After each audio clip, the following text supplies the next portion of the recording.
السلام علیکم. نیا دور کے ساتھ میں ہوں سبیع الحسنین. آج سپریم کورٹ میں چیف جسٹس قاضی فائزہ کی سربراہی میں 3 رکنی بینچ نے درخواست کی سماعت کی. درخواست تھی ایک ہی دن میں یعنی کہ پروونشل اسمبلیز میں بھی اور نیشنل اسمبلی میں بھی انتخابات کرانے کے حوالے سے. وکیل شاخاور پیش ہوئے ہیں. میرے ساتھ موجود ہیں سینئر صحافی ہیں Qambar Zaidi, G TV سے وابستہ ہے. ان سے چل کے پوچھتے ہیں قمبر, میں آج آپ کی ٹویٹس بھی دیکھ رہا تھا پروسیڈنگ کے حوالے سے, تو نگران سیٹ اپ کے حوالے سے چیف جسٹس قاضی فائزہ کا آج کیا ریمارکس ہے؟ دیکھیں, آج بڑی امپورٹنٹ سماعت ہوئی ہے. ایکسپیکٹ نہیں کیا جا رہا تھا, سمجھا یہ جا رہا تھا, کیونکہ وہ نگراں حکومت والا معاملہ جس میں آپ نے 90 دن کے اندر انتخابات کرانے تھے اور پھر جو کے پی اور پنجاب کے بعد پورے ملک میں 90 دن میں ہونے چاہیے تھے, وہ تو معاملہ آگے نکل گیا اس سے, کیونکہ سپریم کورٹ خود اب پورے ملک میں الیکشن کی بات کے کیس کو سن رہی ہے. تو میرا یہ خیال تھا, باقی سب لوگوں کا بھی, یہ انفرکشس ہو جائیں گی, یعنی ان پہ کوئی خاص سماعت نہیں ہوگی. لیکن آج غیر متوقع طور پر چیف جسٹس کے جو ریمارکس ہیں, جو وہاں پہ سماعت ہوئی ہے, وہ بڑی اہمیت اختیار کر گئی ہے. اس کی وجوہات ہیں. اس میں جسٹس اطہر من اللہ نے لیول پلینگ فیلڈ کی بات کی ہے, لیول پلینگ فیلڈ کے ریمارکس دیے ہیں اور کہا ہے کہ ہر جماعت کو فیئر اپرچونٹی ملنی چاہیے.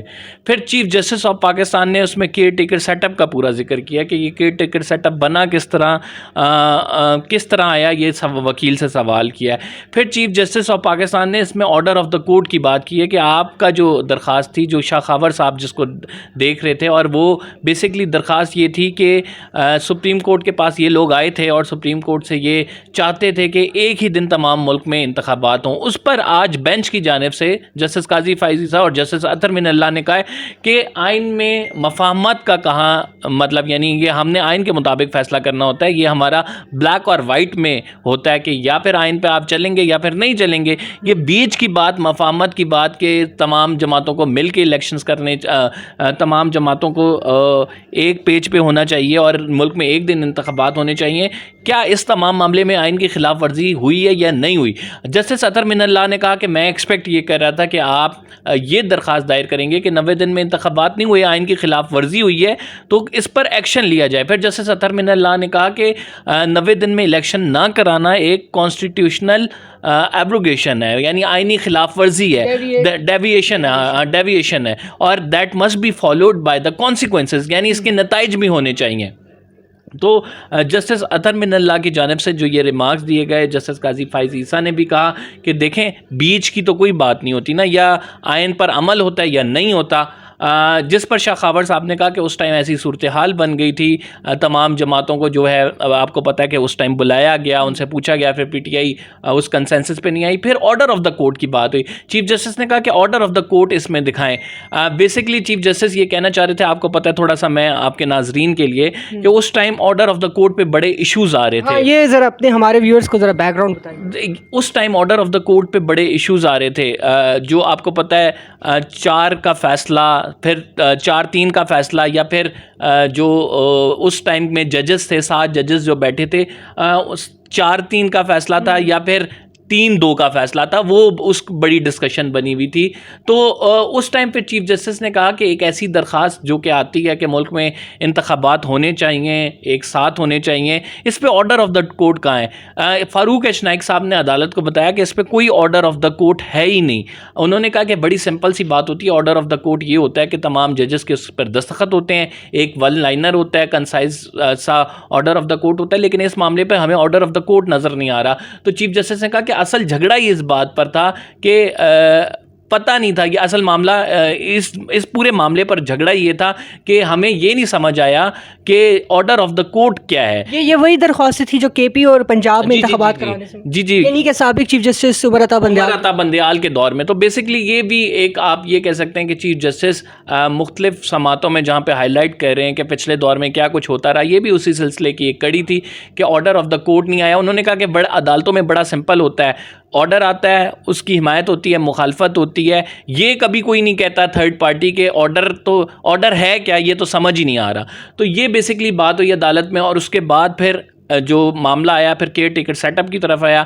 چیف جسٹس نے کہا کہ کیئر ٹیکر سیٹ اپ کس طرح سے بنا, تو فاروق ایچ نائک صاحب نے کہا کہ یہ کیئر ٹیکر سیٹ اپ جو ہے بیسکلی ضیاء الحق نے یہ ترمیم کی تھی 8th امینڈمنٹ, اور اس کے ذریعے یہ بنا تھا. اور پھر انہوں نے کہا کہ چیف جسٹس نے کہا ویری انٹرسٹنگلی کہ ضیاء الحق صاحب نے ترمیم کی, کیئر ٹیکر سیٹ اپ بنا, لیکن انہوں نے خود کیئر ٹیکر سیٹ اپ نہیں بنایا جب اقتدار کی منتقلی کا معاملہ تھا.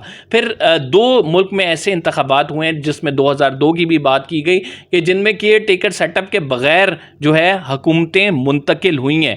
پھر انہوں نے کہا آپ کے نزدیک کیئر ٹیکر سیٹ اپ کس لیے ہوتا ہے؟ فاروق ایچ نائک صاحب نے کہا کہ یہ caretaker set up basically impartial election کے لیے بنایا جاتا ہے. پھر چیف جسٹس نے کہا کہ یہ تو آئینی اختیار ہے الیکشن کمیشن کا, کہ آپ نے آئین نے اختیار دے دیا, الیکشن کمیشن کی ذمہ داری یہ, تو پھر کیئر ٹیکر حکومتوں کا کیا جواز ہوا؟ اس پر انہوں نے کہا کہ یہ آپ کے لیے میں مطلب for the sake of understanding یہ سمجھنا چاہ رہا ہوں کہ آپ لوگ پرانے پولیٹیشینز ہیں, آپ کب سے جو ہے وہ پارلیمنٹ میں, آپ مجھے یہ میری اس کے لیے سمجھائیں اور اس تمام معاملے پر جو ہے آگاہ کریں. پھر انہوں نے پوری وہ ٹائم لائن بتائی کہ کیئر ٹیکر سیٹ اپ کب سے کب تک تھا, اس کے بعد کون آیا, پھر جتوئی صاحب جو پہلے وزیر اعظم کیئر ٹیکر سیٹ اپ کے تھے, دوسرے کون تھے, پھر ہمارے ہاں 52B کا استعمال کس طرح سے ہوتا رہا, حکومتیں کس طرح سے برطرف ہوتی رہیں. جسٹس قاضی فائز عیسیٰ نے یہ پوری بتائی, اور اس کے بعد پھر جسٹس اطہر من اللہ کے وہ ریمارکس بڑے امپورٹنٹ ہیں جو کہ انہوں نے دیے. پہلے انہوں نے کہا کہ اگر 90 دن میں انتخابات نہیں ہوتے, یہ ایک جو ہے ڈیویشن ہے کانسٹیٹیوشن سے اور اس کے نتائج ہونے چاہیے. دوسری انہوں نے کہا کہ تمام جو جماعتیں ہیں انہیں ایک فیئر اپرچونٹی ملنی چاہیے تاکہ وہ اپنے آپ کو ریپرزینٹ کر سکیں. تیسری انہوں نے کہا کہ لیول پلینگ فیلڈ ہونی چاہیے, اور یہ سیاستدانوں کا کام ہے اس کو انشور کرنا. فاروق ایچ نائک صاحب نے جیسے ہی یہ بات کرنی شروع کی کہ یہ آئینی جو ملک میں ایک معاشی بحران ہے اور ایک آئینی بحران ہے, اس کے ساتھ انہوں نے کہا کہ سیاسی بحران بھی جنم لے رہا ہے. تو اس پر چیف جسٹس نے کہا کہ دیکھیں اس کی وجہ سے, آپ کی اس سٹیٹمنٹ کی وجہ سے یہاں پہ پریس بیٹھا ہے, سرخیاں لگیں گی, کل کو جو ہے وہ اخباروں کی ہیڈ لائنز بنی ہوئی ہوں گی, تو آپ کو یہ ہم نہیں بولنے دیں گے, یہ کائنڈلی آپ وڈرا کریں. اور میرے خیال میں بڑی امپروومنٹ آ رہی ہے اور ہمیں آپٹیمسٹک رہنا چاہیے, اتنا پیسمسٹ نہیں ہونا چاہیے. تو چیف جسٹس نے یہ کہا. اس کے بعد پھر شاخاور صاحب نے اپنی درخواست جو ہے واپس لے لی اور اس بنیاد پر کیس جو ہے وہ ختم ہو گیا, ڈسپوز آف کر دیا گیا. لیکن شاخاور صاحب جب اپنی درخواست لے رہے تھے تو انہوں نے کہا کہ آپ نے آلریڈی جو ہے 90 دن کے انتخابات کے حوالے سے ایک کیس ٹیک اپ کیا ہوا ہے جس کی 2 نومبر کو سماعت ہونی ہے. ایک بات بڑی کلیئر ہے, اور وہ بات کلیئر یہ ہے کہ اب جو بینچ کا موڈ ہے, جسٹس قاضی فائز عیسیٰ, جسٹس اطہر من اللہ, جسٹس امین الدین خان بھی آپ یہ کہہ سکتے ہیں کہ وہ بڑا کلیئر ہے. اور وہ بڑا کلیئر اس حوالے سے کہ ملک میں انتخابات ہونے چاہیے. پیپلز پارٹی بھی اس پہ فاروق ایچ نائک صاحب نے آرڈر لکھوا رہے تھے, انہوں نے کہا مجھے ایک استدعا کرنے دیں, اور انہوں نے استدعا یہی کی کہ آپ نے الیکشنز کروانے ہیں, الیکشنز بڑے ضروری ہیں اس ملک کے لیے اور اب بہت ہو گیا. تو جو بینچ کے موڈ سے بھی اور جو وکلا ہیں ان کے جو استدعائیں ہیں اس سے بھی ایک بات بڑی واضح نظر آ رہی ہے کہ ملک میں جو ہے آئندہ الیکشنز کی جو ڈیٹ اسکیجول تو ظاہری بات ہے الیکشن کمیشن اناؤنس کرے گا, لیکن سپریم کورٹ آف پاکستان اس میں ایک بڑا رول پلے کرنے جا رہی ہے, اور سپریم کورٹ اس حوالے سے ججمنٹ دے گی, مہر یہاں سے ثابت ہوگی. اور الیکشنز کے حوالے سے کافی اسٹرکٹ جو ہے پالیسی نظر آ رہی ہے رائٹ ناؤ, اگر دیکھا جائے کہ مطلب ریمارکس کو آبزرو کر کے جو ہماری انٹرپریٹیشن ہے کہ اس میں سختی ہوگی, الیکشنز کروانے پڑیں گے, اور سپریم کورٹ اس پہ اپنی مہر بھی لگائے گی. بہت شکریہ ناظرین. بینچ کا تو یہ ویو ہے کہ الیکشن بالکل ہونے چاہیے, لیکن تحریک انصاف نے جو درخواست دی ہے کل جس کی سماعت ہوئی تھی, اس سے لگتا نہیں تھا کہ بینچ یہ الیکشن کرانے میں انٹرسٹڈ ہیں, بلکہ الیکشن کو ڈیلے کرنا چاہ رہے ہیں. اسی لیے یہ معاملہ کونسل آف کامن انٹرسٹ کو اور ڈیلیمیٹیشن کو اس کو سائڈ پہ رکھ کے صرف الیکشن تک ریسٹرکٹ کیا گیا ہے. جہاں تک بات ہے